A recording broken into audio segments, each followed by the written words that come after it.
मो ना प्रसन्न कुमार प्रधान।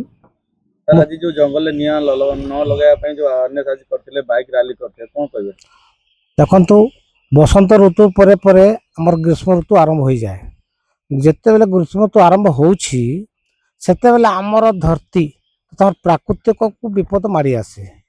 ता सहित आमर जंगल रो जेते की एरिया भी अछि सारा भारत रे हो कि आमर रेंज रे हो निया लागिबा आरंभ हो जाए। ए निया लागिबा आरंभ हेबा पूर्वरु आमे किपरि भाबरे निया को आयत करि परिबा तेणु आमे विभिन्न उपाय रे अवलंबन करिथाउ।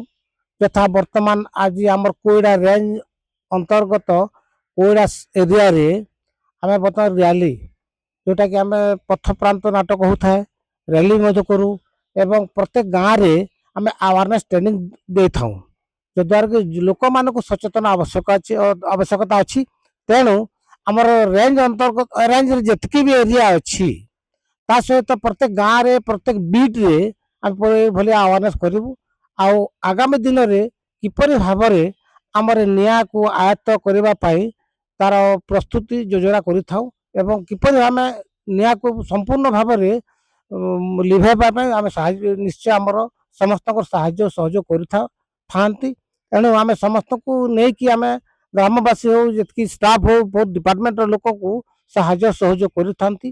तेणु आम समस्त साहाय्य सहयोग माध्यम आम किपरि भाव में निया को लिभाइबा आम प्रस्तुत अच्छु आम प्रस्तुत बैठक योजना चली। बाइक रैली माध्यम अवेयरनेस करथिले आपण ग्रामांचल रे सेमति किछि हाँ करिवे। हाँ से चली बर्तमान आम ग्रामांचल जाऊँ प्रत्येक ग्राम को बीट एरिया रे सब जगह गोटे करूँ सचेतन अभियान करूँ और समस्त को लोक को प्रवर्ताइबू जे किभली भाव में निया को आयत्त करवा आगे साहाय्य सहयोग हेब। तेणु आम समस्त प्रत्येक गाँव में करुँ और आरंभ कर।